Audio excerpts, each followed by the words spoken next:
Señor Presidente de la República, doctor Luis Lacalle Pou, señora Presidenta de la Asamblea General y del Senado, escribana Beatriz Argimón, señor Presidente de la Suprema Corte de Justicia, doctor John Pérez, señor expresidente de la República, doctor Julio María Sanguinetti, señores ministros, señores legisladores, autoridades nacionales y miembros del cuerpo diplomático acreditado ante nuestro país, señoras, señores. Ante todo, quiero agradecer a la Cámara de Representantes el gran honor que me ha discernido al haberme elegido para presidirla en el período legislativo que hoy comienza. Y agradezco especialmente a la bancada de mi partido, el Partido Colorado, el haberme propuesto para ello. Agradezco a los señores legisladores de todos los partidos las palabras tan generosas con las que se han referido a mí en el curso de la votación. Agradezco a mis amigos de siempre, a mis compañeros de lucha política y a todos los que de una manera u otra me ayudaron a recorrer el largo camino que me trajo hasta aquí. Quiero mencionar especialmente al doctor Enrique Tarigo, ese gran defensor de la República,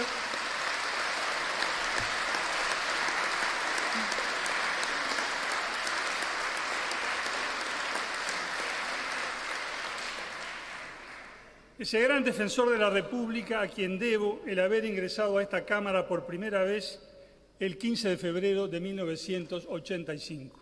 A todos los llevo en el corazón con permanente gratitud.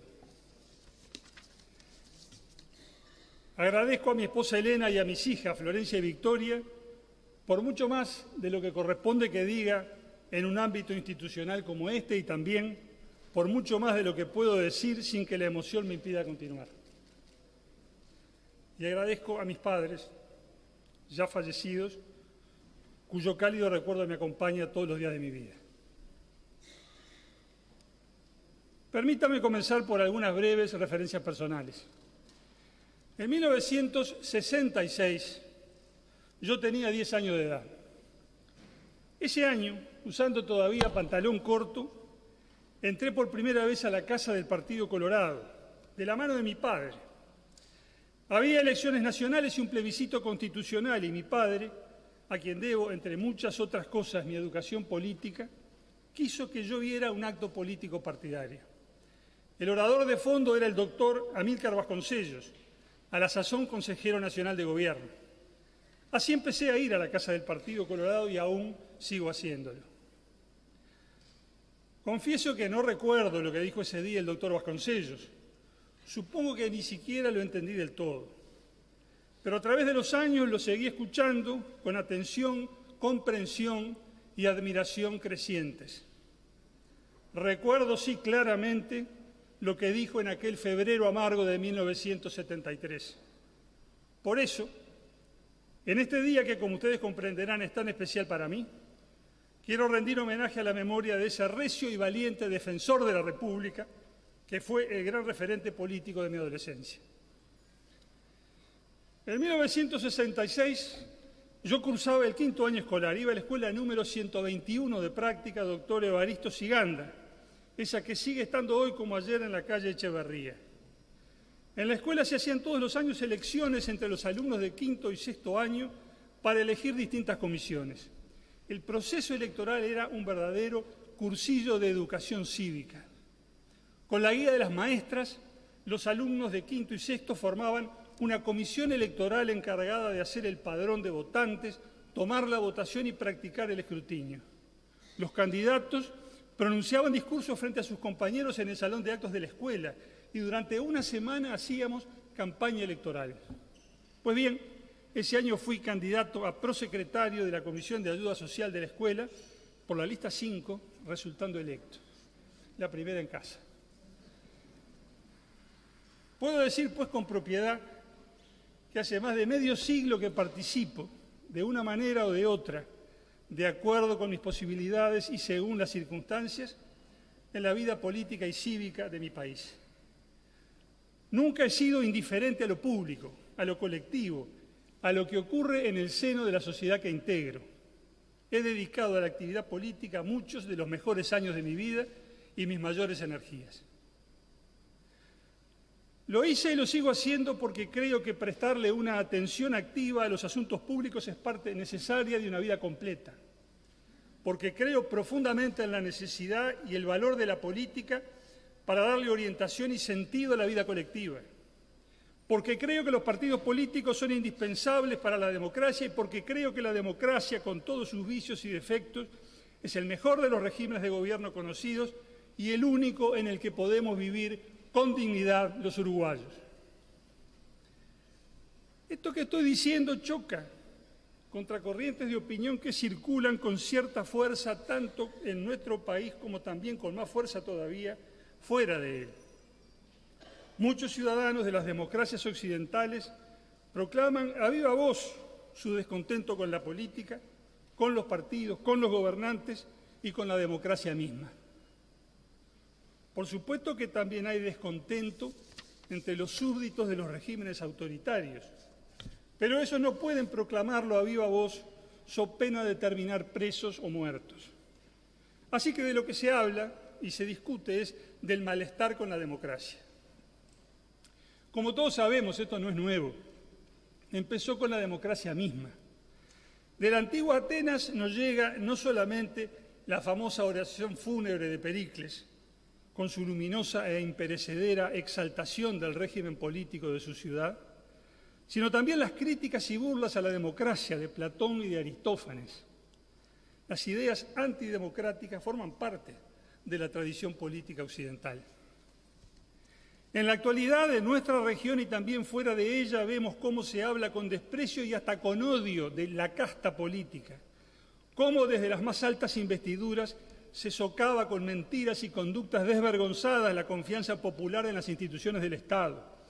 Cómo hay países donde los partidos nacen y mueren como flores de estación y los gobernantes elegidos un día no tienen a la mañana siguiente quien los respalde en el Parlamento. Mientras todo esto sucede, mientras la política fracasa, los problemas se agravan, los pueblos sufren y la indignación popular se va acumulando como lava en las entrañas de un volcán a punto de entrar en erupción. No es de extrañar entonces que las encuestas que miden el grado de apego de los pueblos de América a la institucionalidad democrática registren guarismos descendentes año tras año. Uruguay no es ajeno a este clima de época y es bueno que lo tengamos presente para no caer otra vez en el error de pensar que nuestra excepcionalidad democrática nos pone a cubierto de todos los males. Pero también es cierto, y es bueno decirlo, que el pueblo uruguayo tiene firmes convicciones democráticas y republicanas y que en esta tierra la democracia tiene raíces muy profundas. Cuando en 1813 el Congreso de Abril hizo de lo que hasta entonces era solamente un territorio, la Banda Oriental, una entidad política, la Provincia Oriental, José Artigas proclamó de una vez para siempre el principio básico de la República, diciendo: «Mi autoridad emana de vosotros y ella cesa por vuestra presencia soberana». Ningún gobernante uruguayo puede olvidar jamás esas palabras que los diputados tenemos permanentemente ante nuestros ojos cada vez que sesionamos. Pasó mucho tiempo y corrió mucha sangre antes de que la realidad política uruguaya llegara a reflejar con cierta nitidez los valores democráticos y republicanos del ideario artiguista, así como los principios y normas de la Constitución de 1830 y de los textos constitucionales posteriores.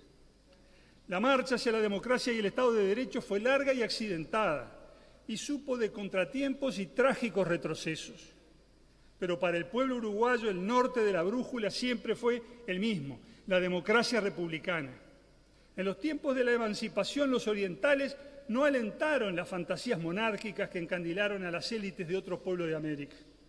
En el siglo XX tampoco sedujeron a nuestras grandes mayorías populares las utopías totalitarias de diversos signos ideológicos que tanto daño hicieron en otras partes del mundo. Nosotros recorrimos otros caminos que nos llevaron a enriquecer y profundizar el concepto mismo de democracia. Desde principios del siglo pasado le fuimos dando contenido social al régimen político, con leyes que ampararon a los niños, a las mujeres, a los ancianos y a los trabajadores. En la misma época, la creación del dominio industrial y comercial del Estado hizo de este una formidable herramienta al servicio del desarrollo nacional y el bienestar popular. Fortalecimos la democracia política con la Constitución de 1917 y las leyes electorales de 1924 y 1925, que aseguraron definitivamente la pureza del sufragio y con ella la legitimidad de origen de nuestros gobiernos. Reconocimos tempranamente el derecho de las mujeres a elegir y a ser elegidas. Ellas votaron por primera vez en una elección nacional en 1938 y ya en 1943 había 2 diputadas y 2 senadoras en el Parlamento uruguayo. Paralelamente, afirmamos el concepto de que el poder del Estado también está sometido al derecho, admitiendo la declaración de inconstitucionalidad de las leyes y la anulación de los actos administrativos contrarios a una regla de derecho o dictados con desviación de poder. En lo que va del presente siglo, hemos enriquecido el elenco de derechos de los habitantes de esta tierra sin que para ello haya sido necesario disparar un solo tiro ni derramar una sola gota de sangre. Estamos viviendo el lapso de vigencia no interrumpida de la Constitución más extenso de nuestra historia. Comenzó el 1 de marzo de 1985 y estamos todos empeñados en que no termine nunca. Los 3 partidos políticos que en aquella fecha ocupaban bancas en el Parlamento han ejercido el gobierno del país y cumplieron sus mandatos desde el primero hasta el último día del plazo constitucional. La pacífica alternancia de los partidos en el poder es una realidad que consideramos natural en el Uruguay. La institucionalidad democrática es el rasgo central de la identidad nacional. Para nosotros la patria es la república, sus libertades y garantías, sus instituciones y sus leyes. Hemos procurado proyectar en el plano internacional los valores y principios que vertebran nuestro régimen político, comprometiéndonos con la defensa del derecho como regulador de la convivencia armónica entre las naciones. A principios del siglo XX nos embanderamos con la idea del arbitraje obligatorio como instrumento para la solución pacífica de las controversias. Fuimos parte de la Sociedad de Naciones y tras la Segunda Guerra Mundial concurrimos a la formación de la Organización de las Naciones Unidas y de la Organización de Estados Americanos. Ratificamos tempranamente la Declaración Americana de los Derechos del Hombre de abril de 1948, la Declaración Universal de los Derechos Humanos de diciembre de 1948 y una larga serie de tratados y convenciones que protegen los derechos humanos y procuran garantizarlos. La dictadura que sufrimos entre 1973 y 1985 no denunció ninguno de esos tratados. Y sin embargo, en esos años, acá pasó lo que pasó. A mi juicio, la lección de la historia es clara. La fortaleza de las instituciones democráticas, la justicia independiente, la prensa libre, el Parlamento genuinamente representativo del pueblo, es la garantía indispensable para la protección eficaz de los derechos humanos. En este cambio de época que vive la humanidad, se desarrolla ante nuestros ojos una disputa de resultado incierto por la hegemonía mundial. El escenario internacional, ensangrentado hoy por la guerra en Europa del Este, se presenta cada día de manera más compleja, cambiante y peligrosa.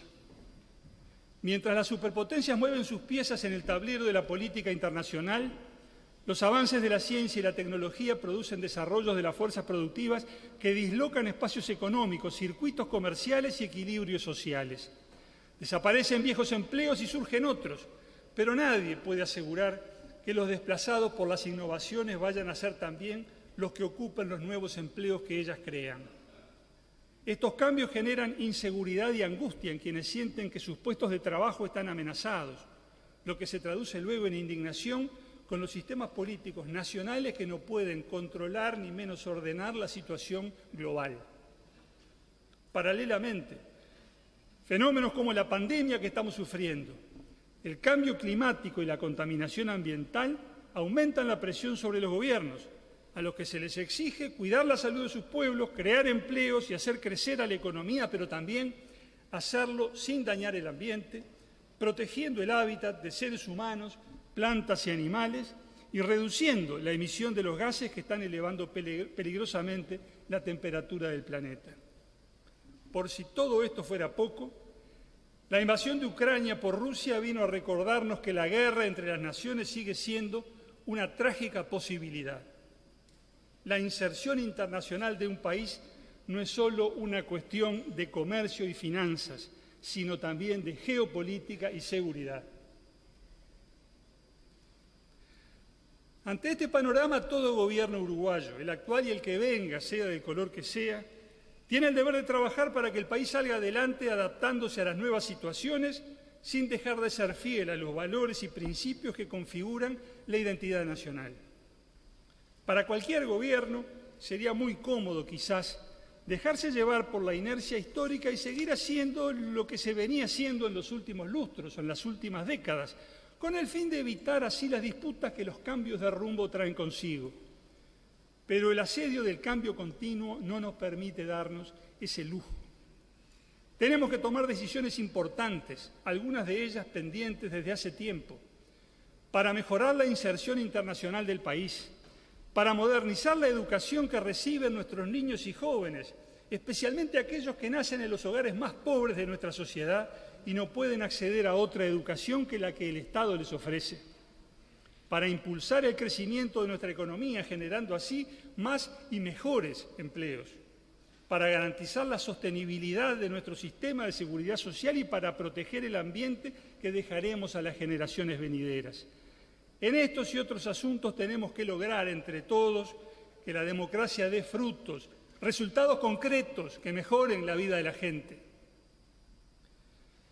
Sobre muchos de los temas enunciados, los partidos aquí representados tienen visiones distintas y es natural que así sea. En una democracia auténtica como la uruguaya no suele haber unanimidades.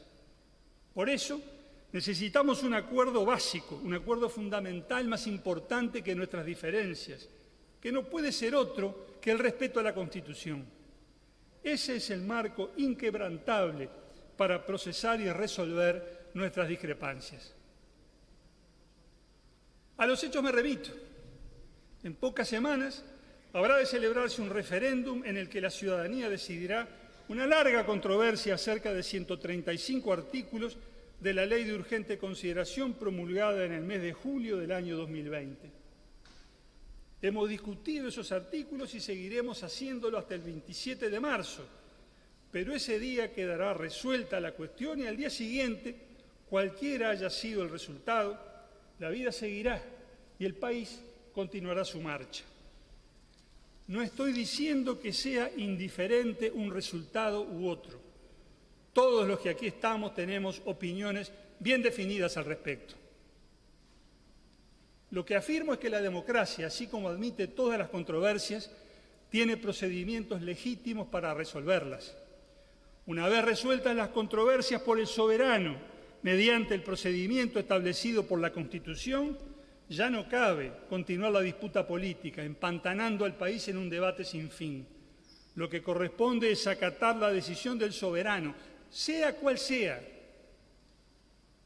y seguir adelante. Ese acatar de buena fe lo que fue resuelto legítimamente es parte importante de lo que llamamos lealtad institucional, que es a su vez un componente esencial de la convivencia democrática.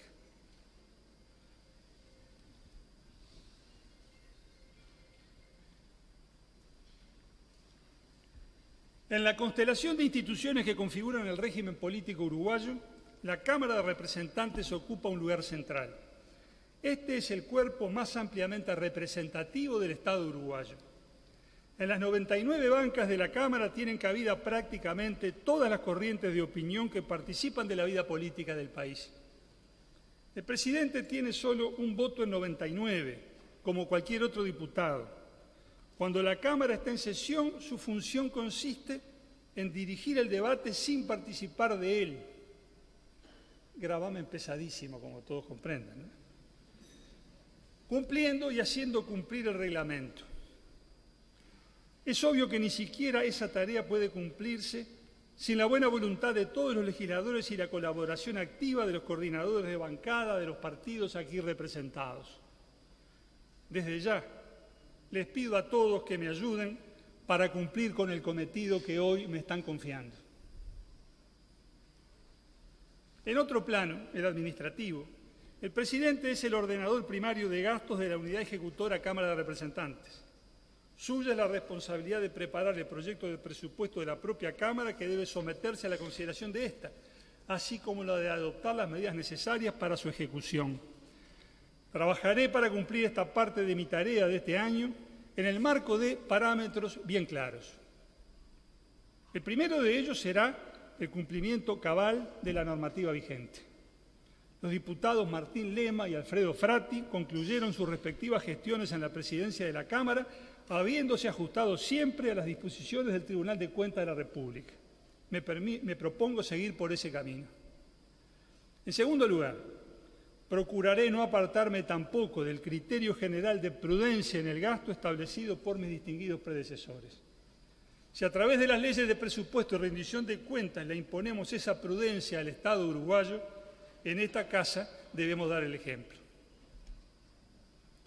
Dentro de este marco general y teniendo siempre presente la brevedad del mandato del presidente de la Cámara y la necesidad de la consulta permanente con los partidos políticos aquí representados, declaro mi intención de procurar el mejoramiento del trabajo de la Cámara.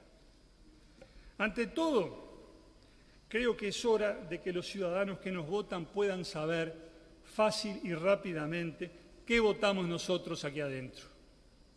El instrumento para alcanzar ese objetivo se conoce desde hace tiempo y lo usan muchos parlamentos en el mundo entero: el voto electrónico. No estoy inventando nada.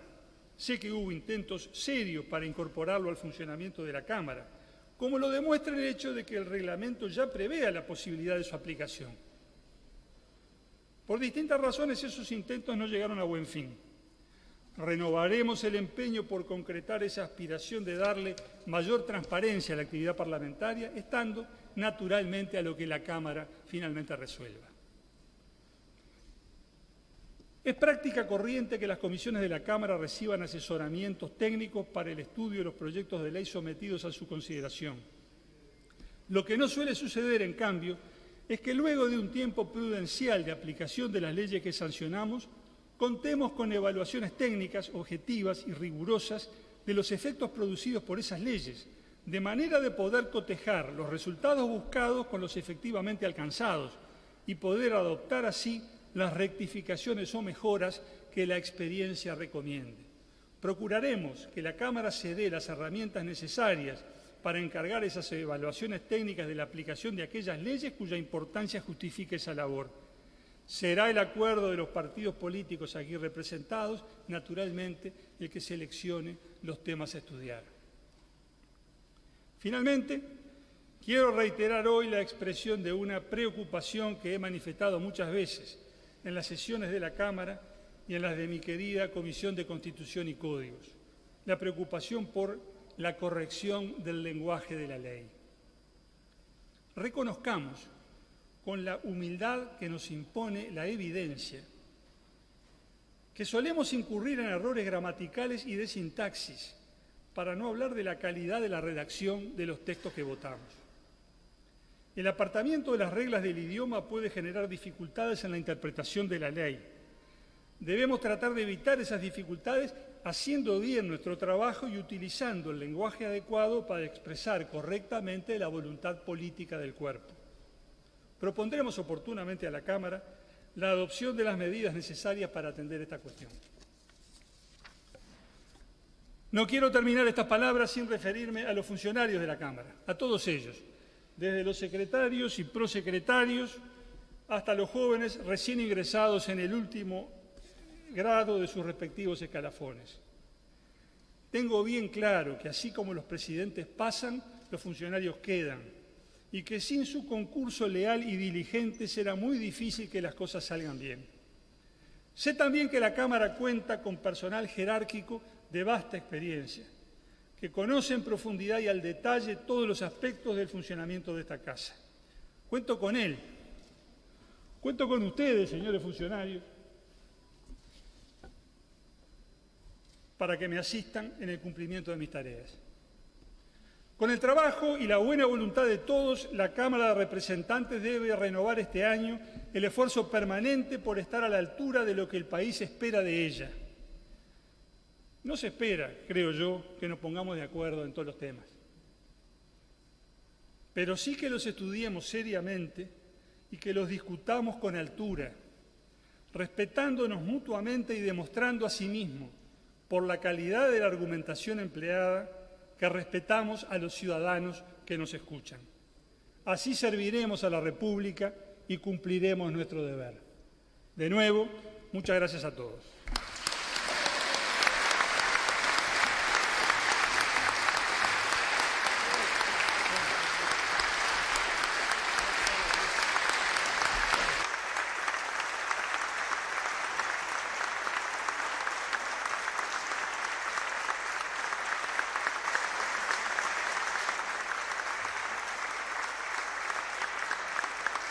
Vamos arriba.